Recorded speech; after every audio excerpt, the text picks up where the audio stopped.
मैं राहुल गांधी की सुरक्षा को लेकर चिंतित हूं, असल में बहुत चिंतित हूं। क्या मुझे लगता है कि उनकी जिंदगी को खतरा है? हाँ, बिल्कुल लगता है। और इस आशंका पर बार बार मोहर लगाने का काम संघी भाजपाई कर रहे हैं। जिस आसानी से खुलेआम बीजेपी के एक प्रवक्ता ने टीवी पर कहा कि राहुल गांधी के सीने पर गोली मार दी जाएगी, क्या वो सुनकर चुप रहा जा सकता है? सवाल इस बात का है।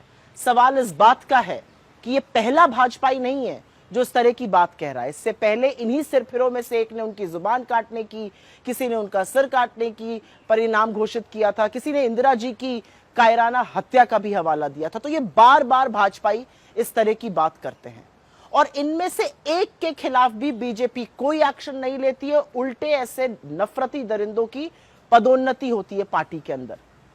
मुझे चिंता इसलिए है क्योंकि इन्हीं संघियों का ऐसा ही खूनी इतिहास है। इन्हीं की विचारधारा से प्रभावित होकर नाथूराम गोडसे ने गांधी को मारा था। मुझे चिंता इसलिए है क्योंकि ये कायर हिंसक है, ये सच के सामने टिक नहीं पाते हैं और टिक सकते भी नहीं है। मुझे चिंता इसलिए है क्योंकि जिन सुरक्षा एजेंसियों पर उनकी सुरक्षा की जिम्मेदारी है, वो उनकी सुरक्षा से संबंधित चिट्ठियां जो लिखी जा रही हैं वो बेधड़क लीक कर रहे हैं। मुझे चिंता इसलिए है क्योंकि बीजेपी आईटी सेल के ट्रोल राहुल गांधी के विदेशी दौरों की फोटो और वीडियो को सोशल मीडिया पर शेयर करके उनकी सुरक्षा के लिए बड़ा खतरा बार बार पैदा करते हैं।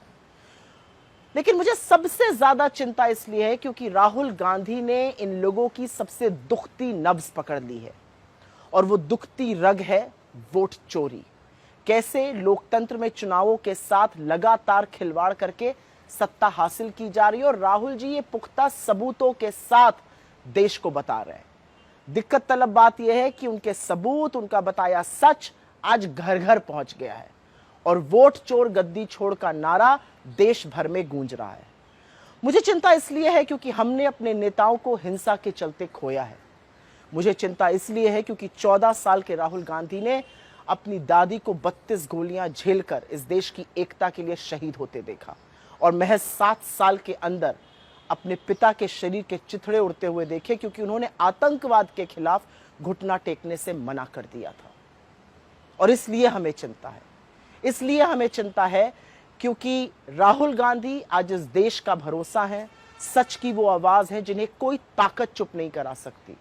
शोषितों के वो रहनुमा हैं जिन्होंने हक की एक लंबी लड़ाई लड़ने के लिए कमर कस ली है।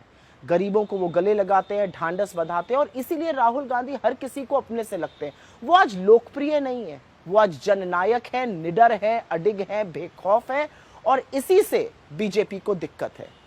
घोर असहमतियों को संवैधानिक ढांचे से सुलझाया जाना चाहिए। इसीलिए राहुल गांधी की जान को धमकी देने वाले के खिलाफ बीजेपी को एक्शन लेना ही होगा, क्योंकि मेरा मानना है कि इतनी कुत्सित बात बीजेपी के शीर्ष नेतृत्व, गृह मंत्री या प्रधानमंत्री की सहमति से तो नहीं की गई होगी। और हां, इस देश के मीडिया से आज सवाल है, वो मीडिया जो किसी भी ऐरे गैरे की बात पर उछल उछल कर डिबेट करता है, आज आप चुप नहीं रह सकते। आप ही लोगों के लाइव टीवी पर नेता प्रतिपक्ष पर गोली चलाने की बात की गई है, आप चुप कैसे रह सकते हैं?